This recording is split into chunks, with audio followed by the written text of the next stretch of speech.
used to have that was ruined? What did you used to have that was ruined? A normal, quiet life? Ambiguity? Having the kid forced me to face some things I was putting off thinking about. A couple days ago, I tried to have a talk with Selena about some of the things I was worried about. It didn't go so well. I don't know what I was thinking. She started to cry and told her parents, and now I have two sets of parents wondering if I'm up for this. But I'm fine. I just said some thoughts around who I am. That's all, just some thoughts. She said, "This is not a time for you to be selfish." She said I should have been more honest when we first started dating. As if I knew exactly who I was and I could warn everyone about that. I still don't know who I am. I'm interested in what he actually said to her, right? Like, what did he actually say? That I wasn't really the type to settle down with a wife and kids. Actually, I was prepared to have a life just by myself. It was difficult to imagine others would accept me, but then I met Selena, and she was cool, you know? I went out with her, and we started a relationship, and things seemed good. And I wanted her to stay with me, so maybe I didn't reveal enough. But it's not like I knew for sure then, you know? I really didn't. I thought things would be okay as long as I went down the path I was supposed to be on, so... I mean, that part doesn't sound like his fault. Like, you can't be honest about something you don't know about, you know? But I don't know. Relationship kept moving forward, one thing led to another, and See, like,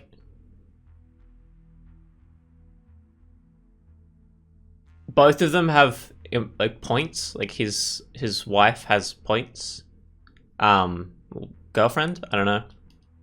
In the sense that it's not the time for him to be selfish right now. He has a kid, right? Yeah, I don't know.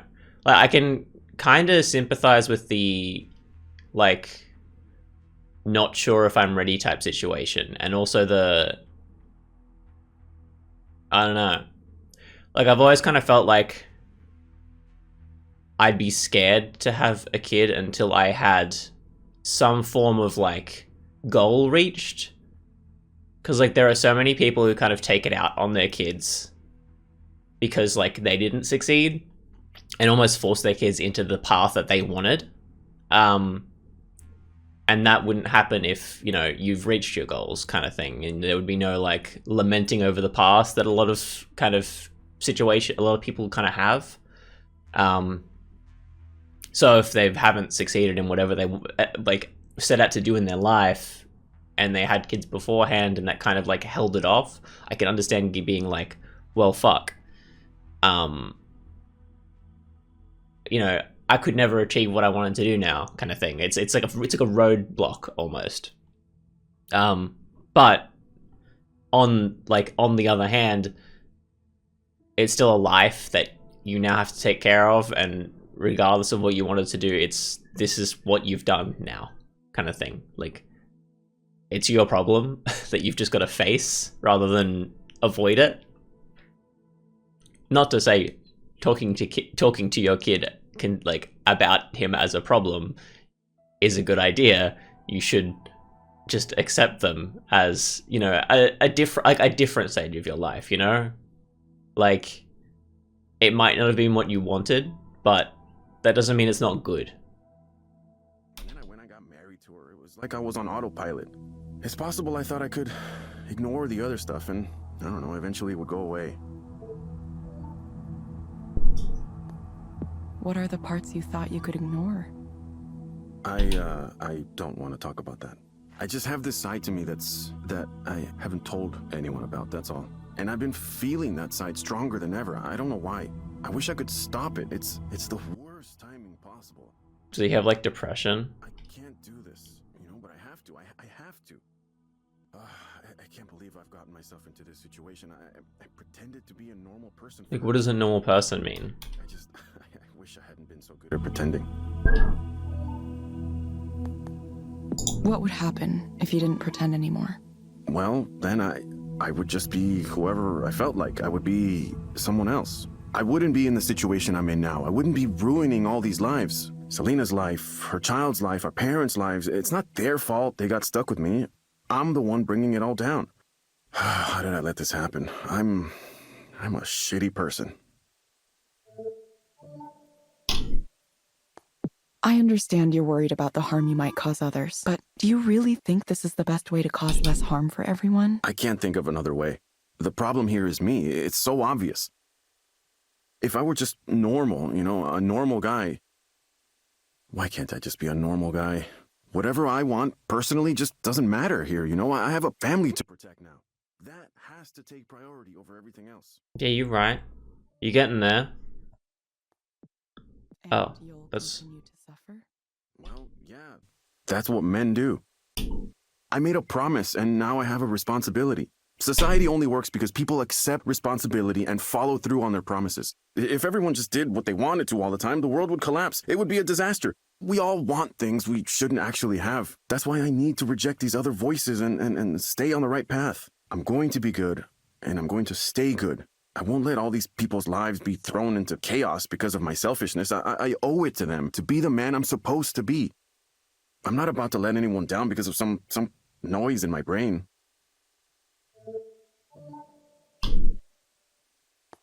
And you're sure you'll be able to keep ignoring what's bothering you? Well, I have to. I have no choice.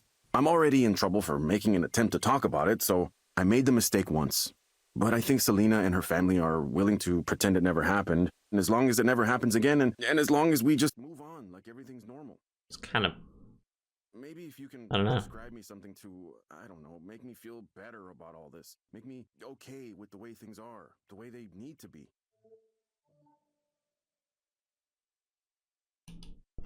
I'm gonna keep following my script, but I almost feel like It sounds like you're in a very difficult place right now. maybe Eliza... You've decided to bury something about yourself that you know is true. Something that can't be revealed even to your closest family members. Look, this isn't Eliza talking, it's me, the person in front of you. And I'm not supposed to talk to you like this, but I just want to say, consider the cost, please. I understand why pretending might seem like your only option. And who's to say, maybe you will be able to live successfully by keeping part of yourself hidden. But there will be a cost, not only to yourself, which you seem determined to pay, but to your future family, too. I've seen firsthand the way parents can turn an inability to face themselves into trauma for their children. Well, I don't know. I don't know what I can do. Thanks for telling me what you really think, at least. Even though it makes things more complicated. I was hoping I would just get your bullshit answer and I would go on, but now you've gone and said some stuff that really... Look, I don't know you, but I appreciate you trying to help. I don't think anyone really can, but... Are you gonna be okay doing this? I'll probably get fired. It's okay, though. Don't worry about me. Think about yourself. Think about the future. There might be more options than you think. Okay. Well then.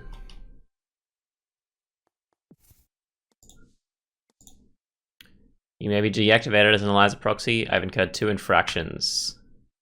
Further infractions will result in deactivation of your account and loss of your ability to work as a proxy. This is to inform you you've been deactivated as an Eliza proxy. You will no longer be able to provide proxy services for Eliza and your keycard has been revoked. You've incurred 3 infractions. Okay, and I got mail. Apologies in advance for the awkwardness here. I'm not even sure I have the right email address, but anyway, here goes. Dear Evelyn, several years ago you came and visited Professor Ralston's class to describe the research work you were doing at Skanda. I was in that class, and of all the guest speakers we had, your words struck a deep chord with me. The moment you explained what drove you to create your listening machines, as you called them at the time, I finally knew what I was going to do with my life. I was a junior then, and now I'm a grad student at the UW Reality Lab, studying ways we can infer contextual information on the sentence level. It's small-scale stuff and nothing compared to what you were doing, but the hope of contributing in my own, however limited way, is what keeps me motivated through the hardships.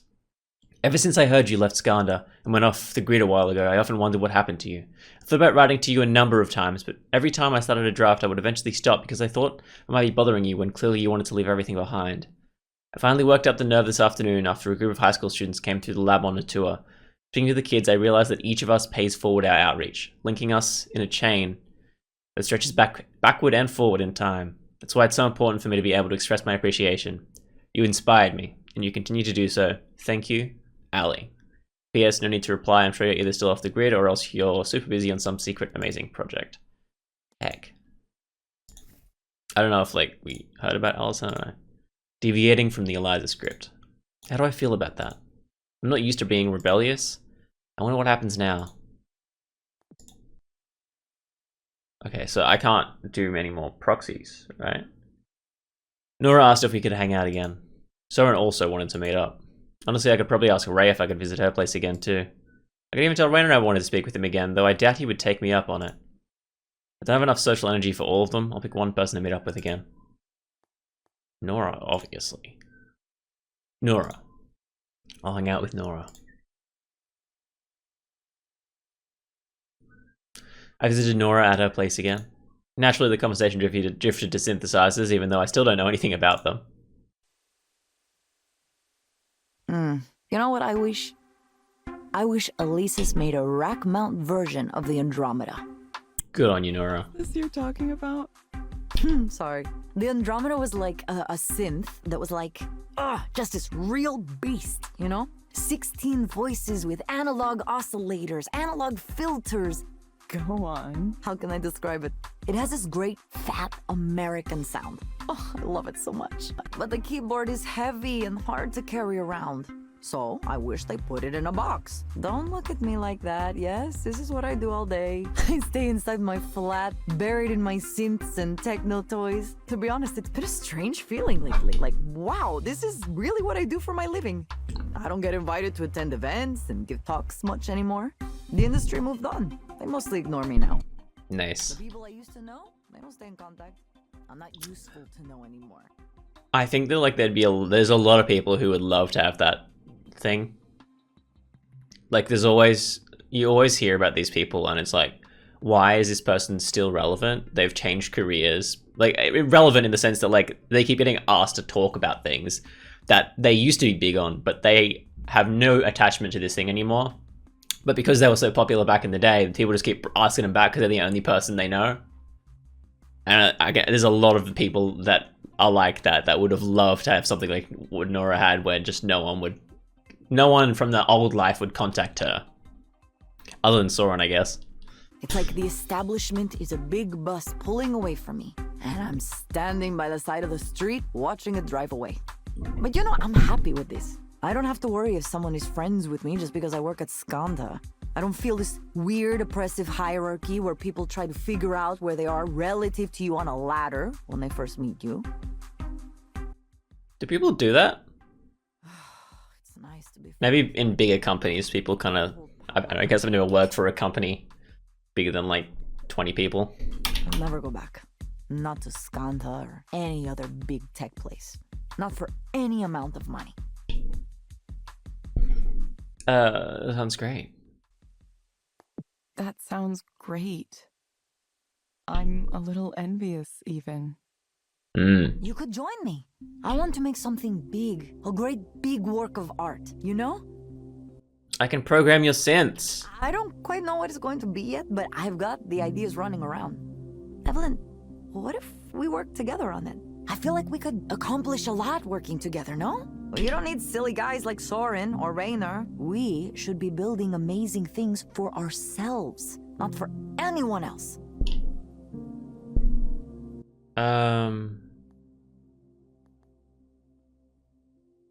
Yeah, I think maybe we should. Yeah, I think maybe we should. Right? It's a perfect match. Maybe we can make an installation. I have a friend looking for something to do with this warehouse space in Sodo that would be perfect for some kind of location-based experience. Or maybe I could make music, and you could come up with a visual engine that we could perform together. We'd have to come up with a band name. Oh, wait. I just had an incredible idea. Hold on. Okay, listen to this. What if we created an open source version of the Eliza core? Get that software into the hands of the people where it belongs, not owned and controlled by a big company. Huh? That might make Rainer angry. Wouldn't that be great? Maybe the Humanitarian Software Foundation would help us. Couldn't you see them getting on board with this idea? That's an interesting thought. An interesting thought. Evelyn, being around you is really nice. You make me feel so calm, like everything is going to be okay. I know you have things to do and plans and so on, but whatever you decide, I hope we could still hang out together. Yeah, I'd really like to. I don't know why we never did this before. Too busy, I guess. Or maybe we weren't ready. Ready? People change. Situations change. Well, I'm ready now. I'm sorry it took so long. Sometimes I forget there are people who care. Evelyn, you could stay over one night. I mean, if you wanted. It doesn't have to be tonight, of course. Just if you feel like it. Maybe I could. Maybe I will. Sometime.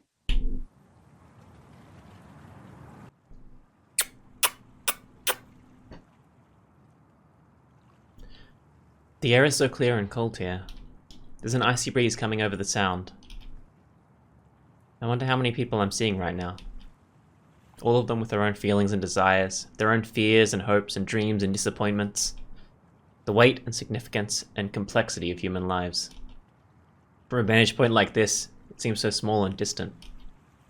Like I'm not part of it, even though I know I am. I'm a part of humanity, even though I don't always like it. Even though it sometimes pushes me away. I don't know why it took so long, but at least I have an answer now. It might not be the only answer, but it's good enough for the moment, and that's more than I had before. Yes, I'm sure now. I'm going to. Wait, I gotta do shit? Hang on. I didn't realize that I had a... So, like... Oh, fuck. I was expecting the big choices to be next episode. So I think returning to Skanda is a bad idea. I don't think we want to continue to work as a proxy because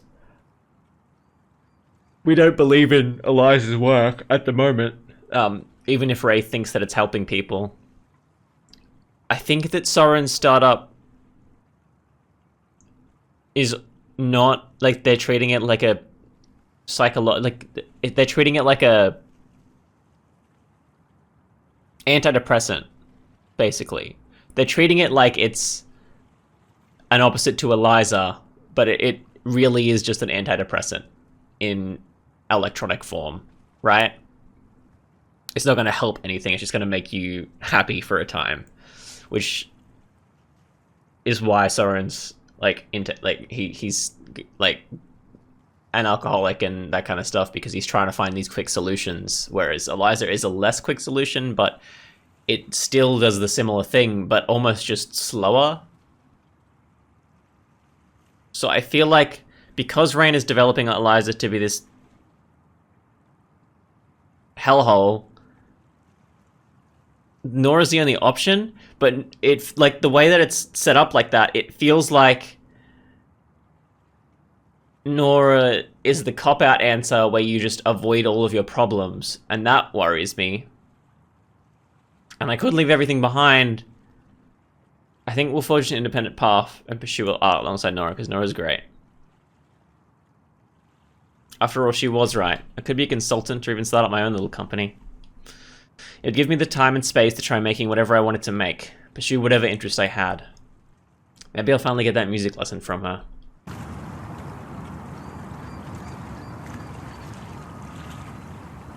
Chapter 7. No, this will work.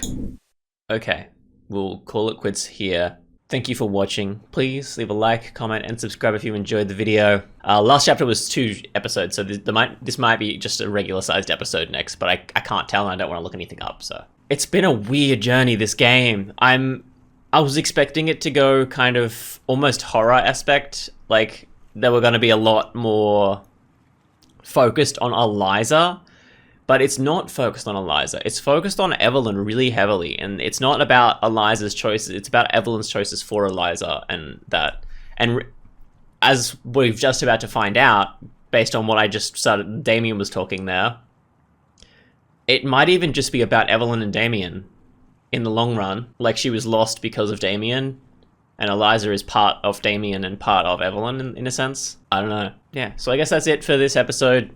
Please tell me if you want to see more of this. Oh, don't tell me if you want to see more of it. It's too late. You're getting all of it. Tell me if you want to see more things like this. Hopefully shorter ones.